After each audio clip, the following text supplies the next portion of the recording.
Well, hello everyone. Thank you for watching. Our program today is going to enlighten you concerning our mission for 2017. We are going to throw a lifeline to those entrapped in Satan's camps. When the Lord spoke to me last year that our mission this year was to repossess our land, I had no idea what was to come. It took my trip to Washington to encounter hell actually firsthand while celebrating the victory God has given us concerning our nation, to really comprehend exactly what the Lord was instructing us to do as a ministry. If you're caught in the throes of poverty, grief, sickness, and despair, this program is for you.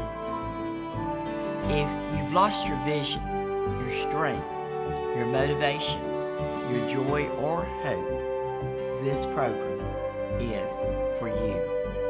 Get the facts firsthand and watch God literally set you free.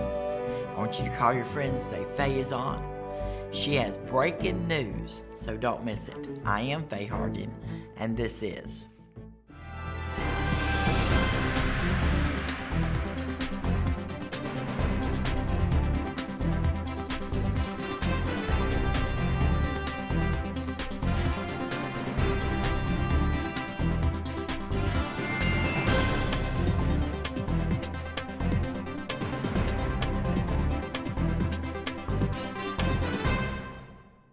Well, we got an awesome program, and one of the things that I do every week is I write and publish a prayer bulletin, that's what it is, called Faye's Facts.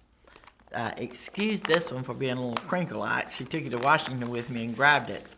But the Faye's Facts that I produce every week guides our prayer teams and just individuals, anyone who says, Faye, I want to pray with you every week concerning current events, a Bible study that deals with the current events at that time, and prayer points that are biblically based.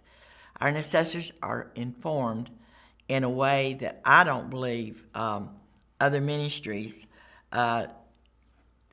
take the time and the initiative to do. This is a weekly prayer bulletin, and the intercessors that are united with me as intercessors with insight all over America, they can't wait to get their prayer bulletin. We're praying in one mind and one accord.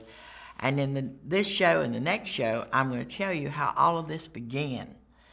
But I want to thank all of my partners, my monthly partners, and especially new partners are coming through our television ministry, because right now the majority of our television budget comes through the partners that pray. But our television audience, you are picking up, and I want to thank you for that. And what we're planning to do this year is literally just an offshoot of what we actually accomplished last year as intercessors. So I just want to bless you, and I want you to know that if you have not become a monthly partner yet, I just want to ask you, will you take a moment and choose to stand with me and throw a lifeline to those entrapped in the strongholds and the throes from hell? I don't want you to call. You guys call, you talk to Janie. Some people, she's become your counselor, and I thank God for every prayer she prays with you. However, I believe I want you to write me. I want you to write. I want to hear from you. I want you to include your seed and comments that will help us throw that lifeline. If you don't have anybody to talk to, and there's sometimes there is nobody I can really talk to because they may misunderstand what I'm saying or feeling. I may misconstrue it. I may be giving it in with an attitude that would not be becoming to Christ. But if I'm feeling it, I've got to have somebody to get me back on track, and I have to talk about it. If I'm right, I have to go with God with what He's showing me. If I'm wrong, I have to repent, forgive, and that's the same way it is with a lot of Christians.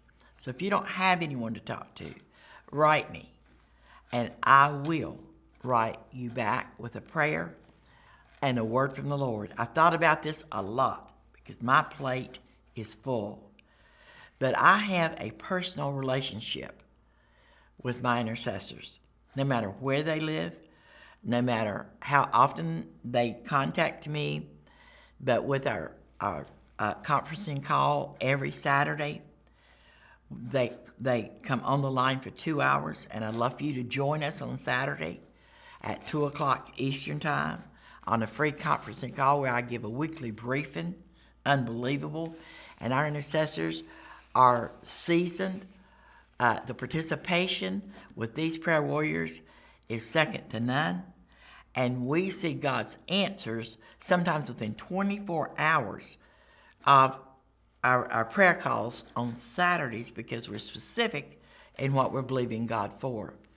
So I know that God wants to set you free. He has set this nation free. And now it is time for us to do what we need to do, and it's time to reap the harvest. If you are not free, if you are so overwhelmed with circumstances of life that's out of your hands, out of your control, you're never going to do anything for God because you don't have anything to give to God. And Satan loves that.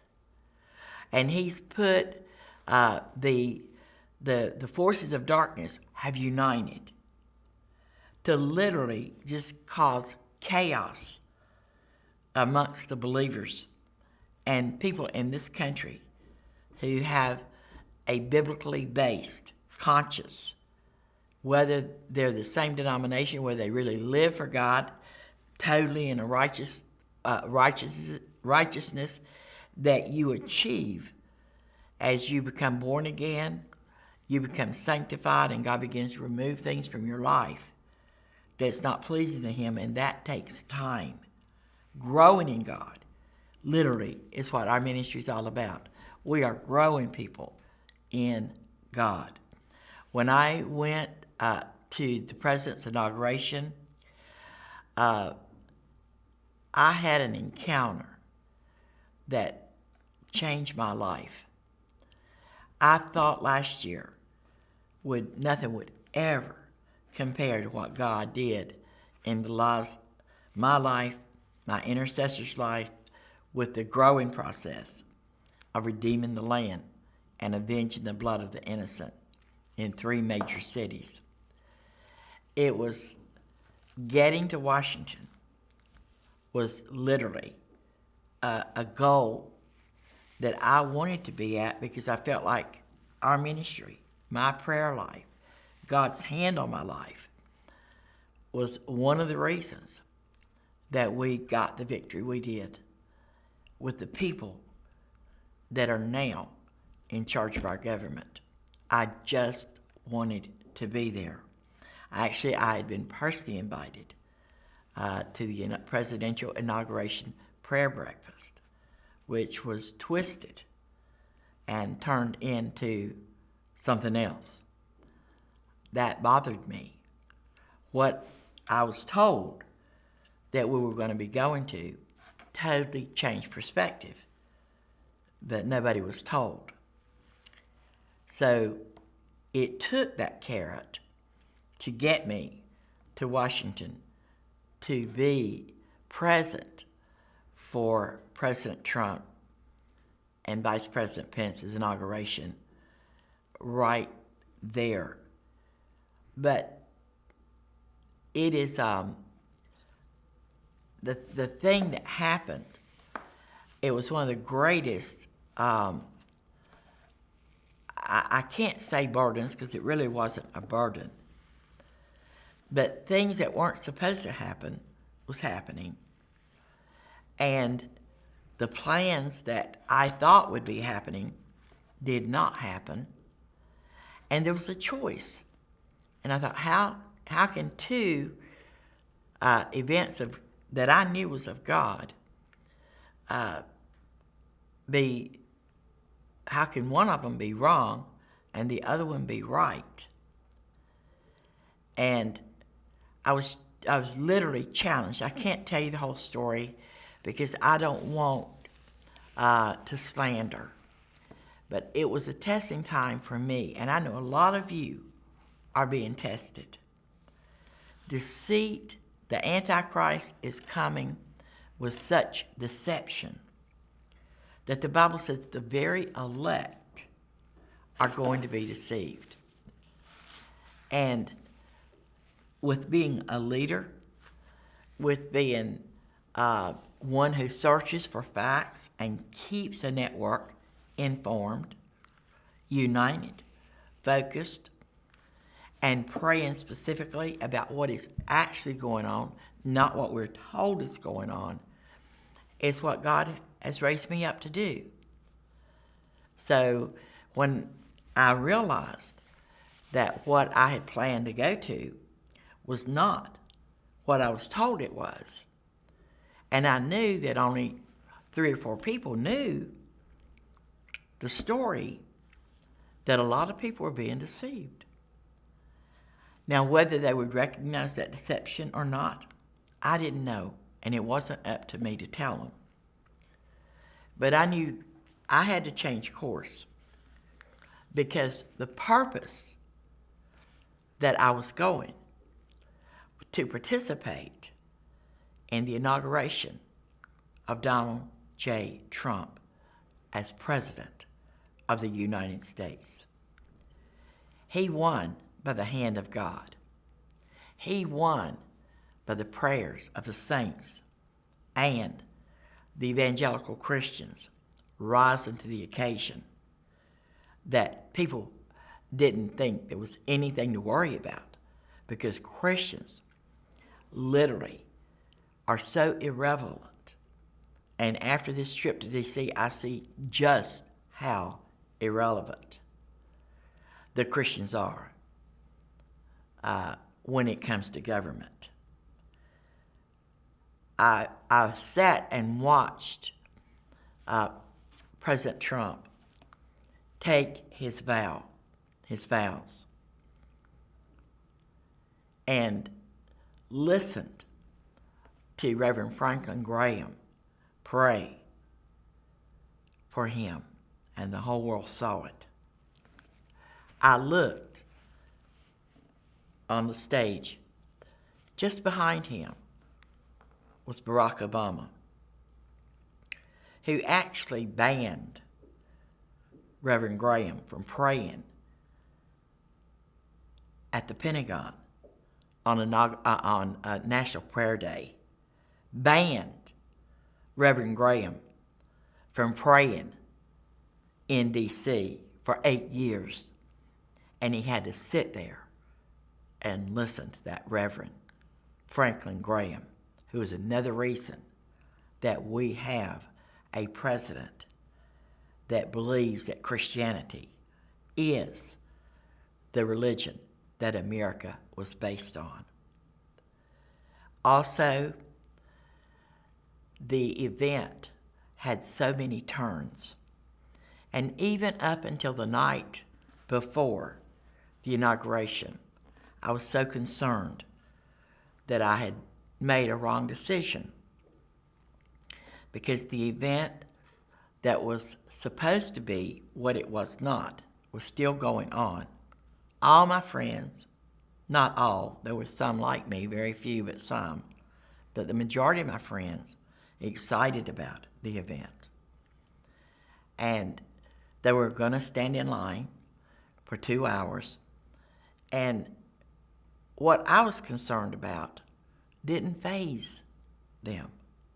And I thought, how can I be so wrong?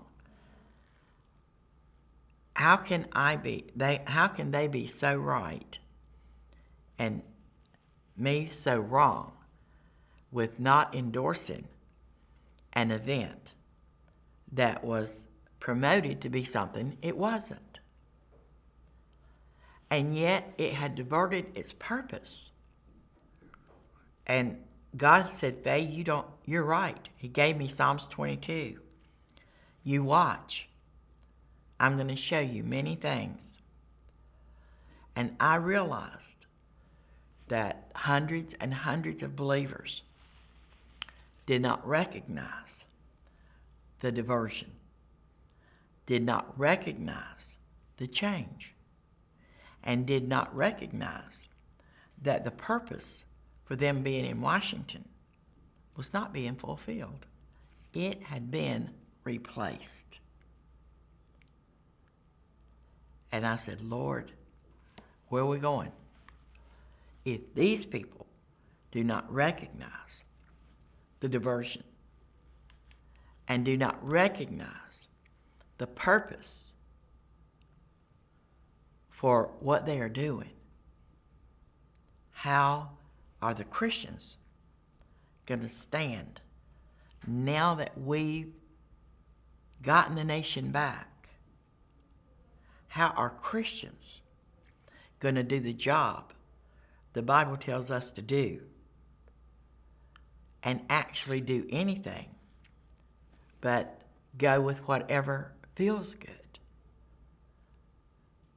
I remember so many times that I used to go to a national ministry on a regular basis in Charlotte. Also, I was a part of the Jimmy Swaggart ministry when he sinned and failed. Coliseums filled. The Spirit of God so real. And for years, the Spirit of God was there. And we were receiving it. And he was involved in a deep sin during the whole time. The same with another ministry. And I learned, you start pursuing blessings and you will be deceived because you're going by feeling. But when you stay in the will of God and you go charter the course that God's given you, which 9 times out of 10, if you're really doing the will of God, there's a price to pay for results. And results is what our ministry has actually had for years and years and years, because we stayed on message, we stayed on topic, and we knew the purpose. I'm asking you today, how easy is it going to be for you to get off track and follow a feel-good feeling? The night before the inauguration, God gave me a peace that he had called me to that city and my daughters, my granddaughter, and my 10-year-old great-grandson to be a participant in the inauguration, that we were to be in agreement and as close to the stage as possible to stand in agreement for the protection of President Trump, and that I shouldn't worry about the event that I did not go to. And I got such a peace, and he showed me that there was going to be trouble, and I'm an on-location prayer warrior. Last year, I went on location with our prayer teams to St. Augustine, to Albuquerque, and to Oklahoma, redeeming the land, avenging the blood of the innocent. Unbelievable releases, because we did things God's way. And he said, I've called you here to be on location. And you're in the will of God, and not to worry. It's not my responsibility for the redirection of the other event. I tried to right the wrong. I tried to give facts. I tried to tell people the absolute truth. But then I left decisions up to them as to what they did on Inauguration Day. I had a total peace. But after I realized that there was such an absolute acceptance of a diversion and changing of purpose and accepting it, I knew our work this year was more important than it has ever been. On my way to the airport, I heard that CNN had literally put a contract out for President Trump that if he were murdered, assassinated before he took his oath, that Obama could remain president. I had to be on assignment. Where are you today? I'm going to finish this when I get back. Don't go away. Hi, I'm Faye Hardin. Just want to take a moment and encourage you to equip yourself to become a patriotic prayer warrior that reaps results. We must prepare for the harvest. I equip my intercessors with the tools they need to pray prayers that bring results.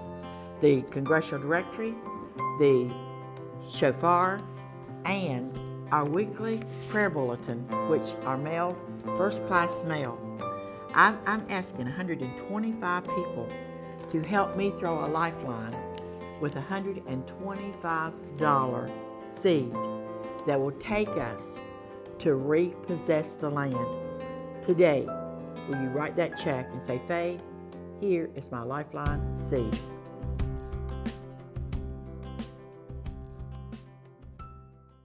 I knew that God had put me on the mall on location for a reason. I had my shofar around my neck, and as we saw the thousands and thousands and thousands of people, which the media has lied to you about, the pictures up on the screen, we were placed through metal detectors, and the metal detectors were in 12 different locations, and there were like 6 rows, 6 detectors, 2 to a row, as far as you could see. Thousands of people never made it through those detectors. We made it just in time for the inauguration ceremony, because these are the people that are called protesters, and it's going to be up on your screen. They were anarchists. They were mean. They were vulgar. Their signs were filthy. I was so embarrassed my little 10-year-old grandson have to read their filthy signs. They didn't go with a purpose. They went to hinder. They went to harass. And they were straight out of the pits of hell. And I would blow my shofar, and the people would holler back, USA, USA. They were sent to torment. What a shame. These are Obama's constituents and Hillary's constituents. I don't want you to miss next week's program. I'm going to give you a report on the women that nobody else will give you. But we must not remain silent. I'm asking you, will you sit and write a check for $125? Make it out to Insight, tax deductible. Get your congressional directory and your shofar. Changes things. I wish I could tell you the whole story, but I don't have time. But I need 100 people today. Don't pass the buck. Sit down and say, Faye, I'm going to help you throw lifelines. We must do it now. $125. I am throwing a lifeline. If you don't want the congressional directory, you don't want the shofar, you don't have to ask for it. But I want you to write me a letter. I want you to tell me how you feel. I want you to give me what is causing your heart to ache. I am going to answer you back. I promise you, we are going to win the victory, but we must repossess the land. Go to my website, you can make a credit card donation on my website, and you can also call my number, 407-265-0700, and make a credit card donation. But I really want to hear from you. There's people that you think nobody cares, but there's no distance in the spirit. When Donald Trump finished his vows, and that program was the most awesome program, there was no Muslims on that stage. Allah was not glorified. And when I looked at George W. Bush and Barack Obama and saw how closely connected to Islam they both are, and that our nation's $20 trillion in debt for both of them, and saw there was no shame in either one. I saw a man take a stand for God. I saw his wife with tears in her eyes when they sang How Great Thou Art at the prayer meeting on Saturday morning. If we don't do our part, if we don't take the gospel, then it's not that we're not going to change. You will not receive what God has poured out. I want to hear from you, and today is the day of salvation. See you next week. Hi, I just want to thank you for supporting 2016 with us. We have had some awesome prayer summits in 3 cities, in 3 states, redeeming the land and avenging the blood of the innocent. We have met some of the most powerful professionals that do have the information on our country that you need to hear. And we want you to know that God is blessing our program. You can now download the GEB app on your cell phone, on your tablet, or on Roku. And DirecTV now is offering programs on your phone apps. So check it out. Help us get the word out. And then our YouTube also airs our program. Faye wants to hear from you. Her desire to see America come out of exile is raising up one of the most powerful, informed, anointed, and united prayer networks in America for America. She is organizing Christians for the U.S. Constitution to give uncompromising believers back their voice and witness. If this program has blessed you and you believe in what Faye is doing, contact her, pray with and for her, partner with her. She would love for you to host an Insight rally in your church or city. Organize an Intercessors with Insight prayer team or join one.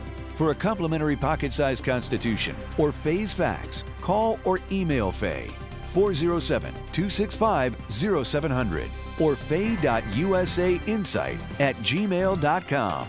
Write Insight USA, P.O. Box 917689, Longwood, Florida 32791.